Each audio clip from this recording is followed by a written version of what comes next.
अधिमानस मालिकेच्या आजच्या भागामध्ये आपण पाहतो की आता पंकज आज सुद्धा पोलीस स्टेशनमध्ये आलेला असतो.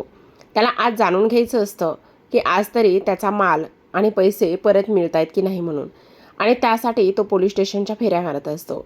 आता सत्या तिथे आलेला असतो. सत्याने नेहमीप्रमाणेच आता तिथे येऊन जो काही फोटो आहे तो वॉन्टेडच्या तिथे लावून ठेवलेला असतो, जेणेकरून आता हा वॉन्टेड मुलगा हा पंकज आहे आणि तो पकडला जाऊ शकतो असा इकडे त्याचा विचार असतो. आता पंकज असं आजसुद्धा काम झालेलं नसतं, त्यामुळे त्याच्या हाती त्याच्या पदरी निराशाच लागलेली असते आणि त्याच्या हाती त्याच्या पदरी निराशा लागल्यामुळे आता तो बाहेर येतो. आता बाहेर आल्यानंतर इकडे सत्या विचार करत असतो, नाही आता वेळ वाया घालवून चालणार नाही. काही जरी झालं ना तरीसुद्धा एका गोष्टीचा विचार करावा लागेल. आता ह्या बबड्याचा आजच द एंड करावा लागेल. काही झालं तरीसुद्धा ह्या बबड्याला सगळ्यांसमोर आणला पाहिजे. तिथे एक माणूस बाजूला बसलेला असतो आणि बाजूला बसलेल्या माणसाला आता इकडे सत्या म्हणत असतो, तुमच्या एक गोष्ट लक्षात येते का? हे बघा, हा जो काही समोर माणूस आहे ना तो वॉन्टेड आहे, वॉन्टेड. त्याच वेळेला तो म्हणत असतो, काय वॉन्टेड? ते कसं शक्य? तेव्हा सत्या म्हणत असतो, हो मी अगदी तुम्हाला खरं खरं सांगतोय, तो माणूस जो आहे ना तो वॉन्टेड आहे, वॉन्टेड. पण कसं काय? हे बघा, तुम्ही त्याला पकडून द्या. तुम्ही जर त्याला पकडून दिलं ना तर 5 लाख रुपयाचं बक्षीस इथे मिळू शकतं. काय काय सांगताय काय? हो मी अगदी बरोबर सांगतोय तुम्हाला, तुम्ही ते बघा तरी एकदा. असं म्हणून आता तो माणूस मुद्दामच फोनवर बोलत बोलत तिथे पंकजच्या बाजूला जातो. पंकजचा चेहरा पाहतो आणि त्याला बरोबर खात्री होते की हाच तो वॉन्टेड माणूस आहे. आपण ह्याला पकडलं पाहिजे. जर आपण ह्याला पकडलं तर आपल्याला नक्कीच पैसे मिळू शकतात, म्हणून तो त्याच्या बाजूला फिरत असतो. आता सत्या फक्त आणि फक्त इथे पंकजला कधी तो मुलगा पकडतोय आणि कधी पोलिसांकडे देतो ह्याच गोष्टीची वाट पाहत असतो. आता तो पाठीमागून जातो आणि लगेचच आता पंकजला तो पकडत असतो. आता पंकजला पकडल्याबरोबर इकडे तो म्हणत असतो, बघा बघा बघा साहेब, बघा साहेब, मी हा जो काही वॉन्टेड मुलगा आहे तो त्याला आम्ही पकडला आहे, बघा बघा बघा, असं तो इथे बोलत असतो. आता ह्या सर्व गोष्टी बोलल्यानंतर पंकज म्हणत असतो, नाही मी नाही आहे, मी कोणीच नाही, मी काही नाही केलेलं, असं तो बोलू लागतो. त्याच वेळेला दुसऱ्या बाजूला आपण पाहतो आता सुधाकर इकडे आलेले असतात त्यांच्या खोलीमध्ये. समोर आल्याबरोबर कपाटातला सगळा पसारा खाली असतो आणि त्यामुळे सुधाकर चिडतात. आता सुधाकर चिडल्यावर ते म्हणत असतात, काय चाललंय तुम्हा दोघींचं हे? तुम्ही इथे काय करताय? तुमची हिंमत कशी झाली कपाटाला हात लावण्याची? मीरा, मी काय विचारतोय, तुम्ही कपाटाला हात कुणाच्या सांगण्यावरून लावलाय आणि तुम्ही दोघीजणी इथे काय करताय? त्याच वेळेला रिया कशीबशी म्हणत असते, बाबा असं काय करताय? ते आम्ही कपाट आवरायला घेतलं होतं, तुम्हाला कोणी सांगितलं आम्हाला न विचारता आमच्या कपाटाला हात लावायला? तेव्हा लगेच आता इकडे मीरा म्हणत असते, बाबा त्याचं काय झालं ना मी तुम्हाला सांगणारच होते, पण ते राहून गेलं. अगं असं काय करतेस, इथे माझी चावी होती. त्याच वेळेला रिया आता इकडे सगळं काही एकवटून म्हणत असते, बाबा कसली चावी होती, कशाबद्दल आणि कोणती चावी होती? पण त्याच वेळेला आता इकडे जे काही रिया आहे ती म्हणत असते, पण बाबा आम्ही फक्त कपाट आवरत होतो, बाकी काहीच नाही. पण तुम्हाला कोणी सांगितलं कपाट आवरायला? तेव्हा मीरा म्हणत असते, बाबा तुम्ही नका काळजी करू, इथेच कुठेतरी कपाटात ह्या कपड्यामध्ये चावी असेल, मी बघते ना. आता लगेचच इकडे जी काही निरुपा आहे ती आलेली असते. निरुपा तिथे आल्यानंतर म्हणत असते, काय चाललंय, कसला गोंधळ चाललाय? अगं बघ ना, ह्यांनी इथे न विचारता कपाटाला हात लावलाय. त्याच वेळेला निरुपा म्हणत असते, अहो असं काय करताय? त्यांना मीच सांगितलं होतं कपाट आवरायला. काय तू सांगितलं होतंस? हो मीच सांगितलं होतं. तेव्हा मीरा समोर कपडे झटकत असते. आता कपडे झटकल्यानंतर इथे जी काही चावी आहे ती चावी इथे सापडते आणि चावी सापडल्यानंतर निरुपा म्हणत असते, बघा सापडली ना चावी. त्याच वेळेला आता मीरासुद्धा म्हणत असते, हो बाबा सापडली ना चावी. तेव्हा आता सुधाकर म्हणत असतात, हो भेटली चावी, पण पुन्हा असा कोणीही इथे माझ्या कपाटाला हात लावलेला मला आवडणार नाही. त्याच वेळेला निरुपा म्हणत असते, अहो त्या पोरींनी कुठे कपाटाला हात लावला आहे, मीच सांगितलं होतं त्यांना सगळं काही आवरायला. असं म्हणून आता सुधाकर ती चावी घेऊन तिथून निघून जातात. आता सुधाकर तरची चावी घेऊन निघून गेलेले असतात, पण इकडे मात्र आता मीराच्या जीवात जीव आलेला असतो. दुसऱ्या बाजूला आपण पाहतो की आता पोलिसांनी इथे वॉन्टेड म्हणून जो काही पंकज पकडलेला असतो त्याला पोलीस स्टेशनमध्ये घेऊन जातात. पोलीस स्टेशनमध्ये घेऊन गेल्यानंतर आता सत्यासुद्धा त्याच्या पाठी गेलेला असतो. सत्याला हे सगळं काही पाहायचं असतं आणि त्याच वेळेला आता इकडे सगळेजण म्हणत असतात, हाच तो काही गुन्हेगार आहे का, हाच तो गुन्हेगार आहे का ज्याने हा गुन्हा केलेला आहे. इथे असे गुन्हे करतात आणि त्याचबरोबर लपून जातात, पळून जातात. या लोकांची हिंमत कशी होती असे गुन्हे करण्याची आणि हे सगळं काही करण्याची, असं आता इकडे ते म्हणत असतात. त्याच वेळेला आता इकडे पंकज म्हणत असतो, अहो साहेब, तुम्हाला माहिती ना मी गुन्हेगार नाही आहे, तुम्हाला माहिती ना मी कोण आहे. अहो आज तर मी तुमचं नावसुद्धा सांगतो, तुम्हाला माहिती ना मी कोण आहे ते. प्लीज साहेब प्लीज, हे बघा मी तोच आहे ना.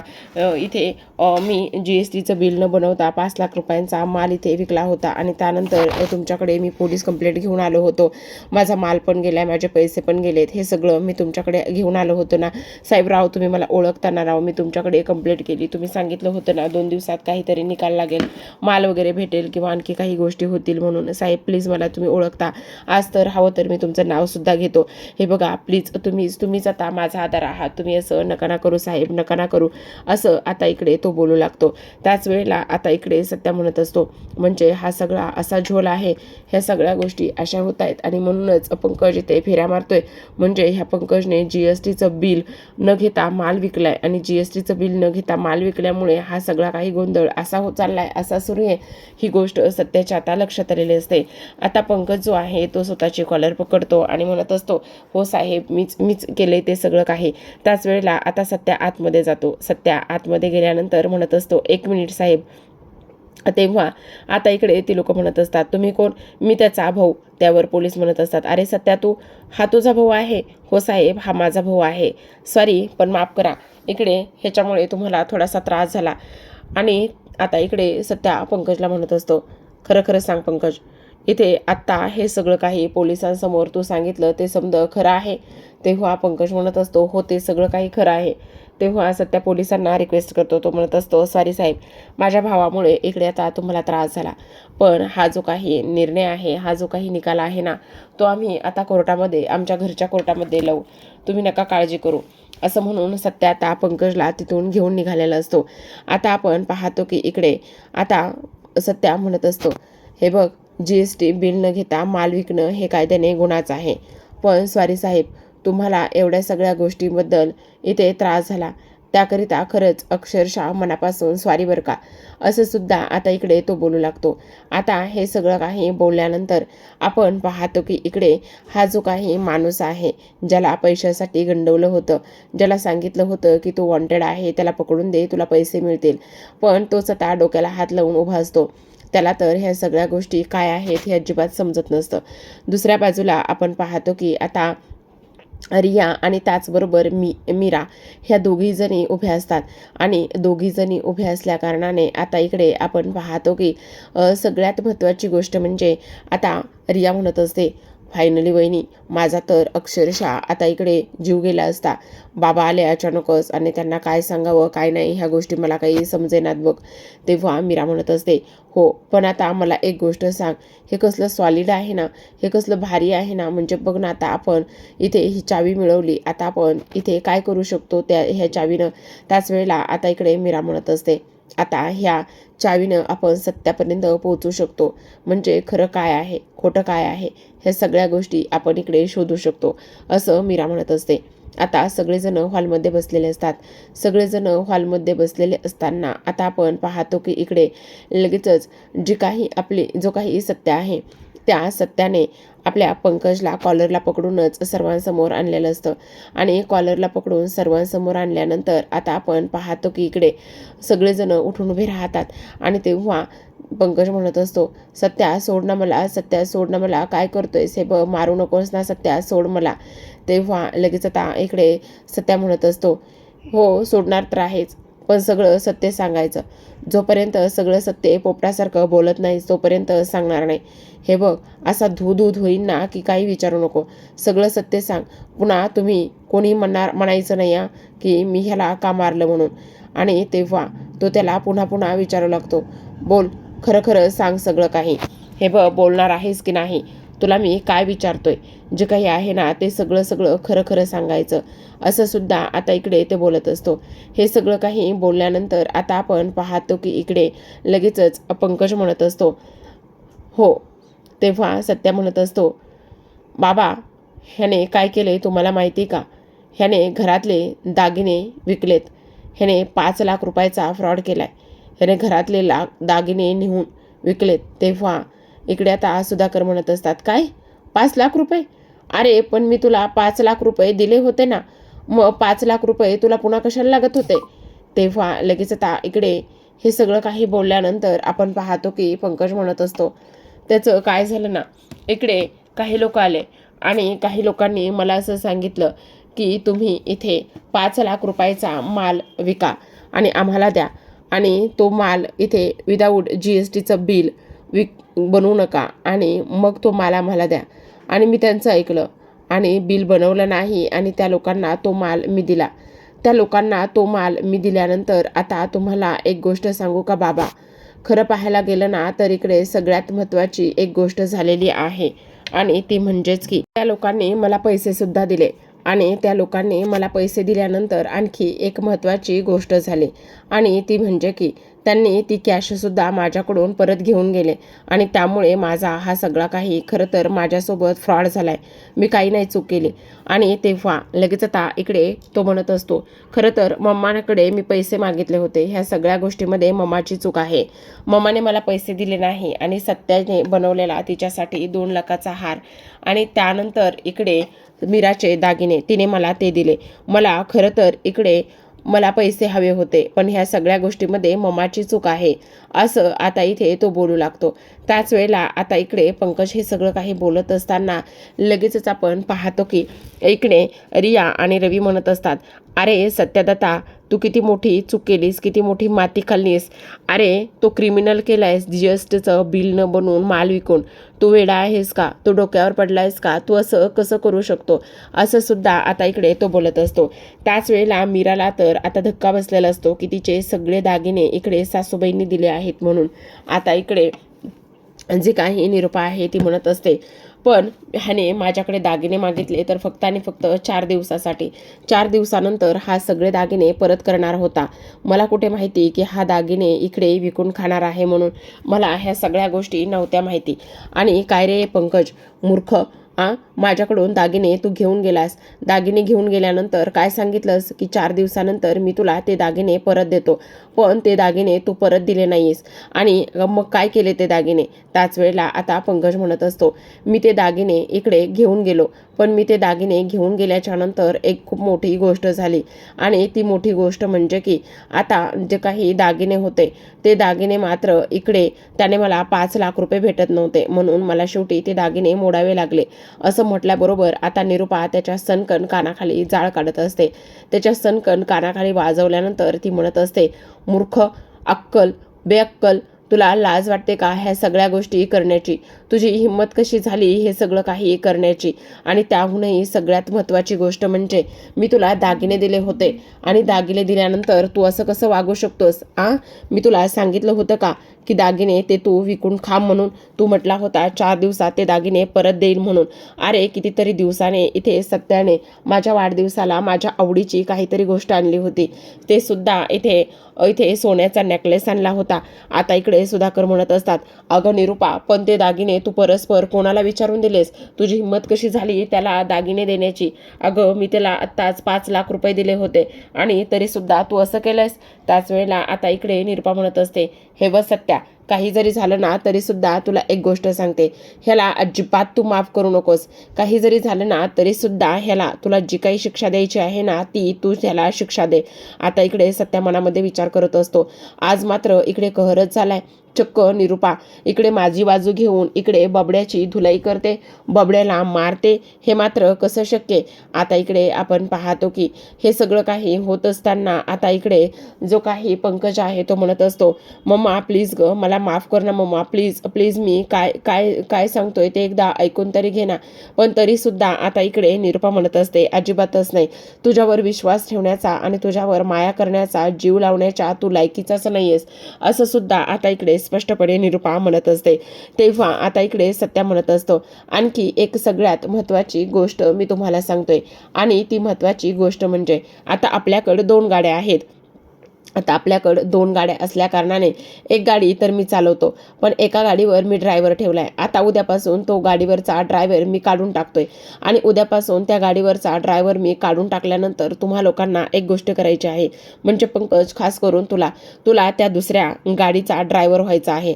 दिवसभर गाडी चालवायची, आणि दिवसभर गाडी चालवल्यानंतर तुला एक काम करायचं आहे की काही जरी झालं तरी सुद्धा इकडे दिवसभरामध्ये जी काही तू कमाई करशील ती सर्व कमाई माझ्याकडे आणून द्यायची आहे. काय? मी आणि गाडी ड्रायव्हर? त्याच वेळेला निरूपा म्हणत असते, बघतोयस काय, हो गाडी ड्रायव्हरच होतो. काही जरी झालं ना तरी सुद्धा तुझी हीच लायकी आहे, आणि तू त्याच लायकीचा आहेस, असं निरूपा म्हणत असते. आता इकडे हे सगळं काही झाल्यानंतर निरूपा जाता जाता एक गोष्ट बोलून जाते. ती म्हणत असते, सत्या, जरी तू ह्याला गाडी ड्रायव्हर केलंस ना तरी एक गोष्ट मात्र नीट लक्षात ठेव, दिवसभराचा जो काही हिशोब आहे, दिवसभराचे जे काही पैसे आहेत ना ते पैसे ह्याच्याकडून तू मोजून घे. ह्याच्याकडून 1 रुपया सुद्धा न मोजता घेऊ नकोस, नाहीतर पुन्हा आणखी तो काहीतरी गोंधळ करायचा, असं निरूपा आता स्पष्टपणे सांगू लागते. आता निरूपाने ह्या सर्व काही गोष्टी ते सांगितल्यानंतर आता सगळ्यात महत्त्वाचा आणि मोठा धक्का इथे बसलेला असतो, आणि तो मोठा धक्का म्हणजे की आता काही जरी झालं ना तरी सुद्धा इकडे सगळ्यात महत्त्वाचं म्हणजे आता जो काही सत्या आहे तो सत्या फार खचून गेलेला असतो, आणि सत्या फार खचून गेल्यानंतर आता आपण पाहतो की इकडे लगेचच दुसऱ्या बाजूला तो रडायला लागलेला असतो. तेव्हा आता इकडे जी काही मीरा आहे, आणि मीरा म्हणत असते की काय झाले तुम्हाला. त्याच वेळेला सत्या म्हणत असतो, आज ह्या पंकजला काहीच कळत नाही, आणि पंकज असा कसा वागू शकतो तेच मला कळत नाही. पंकजची हे असं करण्याची हिंमत कशी होते तीच गोष्ट मला इथे कळत नाही. अरे ह्याला आईचं प्रेम आणि माया सगळं काही मिळत आहे, तरीसुद्धा हा असा कसा वागू शकतो तेच मला काही कळत नाही.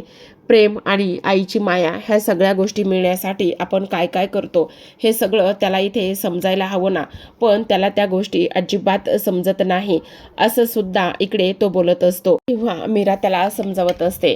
तेव्हा सत्या म्हणत असतो, अरे ह्याला त्या निरूपाचं एवढं प्रेम, एवढा माया, एवढं सगळं काही मिळतंय, पण त्याला ह्या सगळ्या गोष्टी अजिबात समजत नाही आहेत. काय करायचं म्हणजे ह्याला हे सगळं काही समजेल, त्याला काहीच ह्या सगळ्या गोष्टी अजिबात समजत नाही आहेत, असं सुद्धा आता इथे तो बोलत असतो. तेव्हा मीरा म्हणत असते, ऐका ना, तुम्ही एवढं स्वतःला का त्रास करून घेताय? हे बघा, ह्या सगळ्या गोष्टीचा तुम्ही स्वतःला त्रास करून घेऊ नका.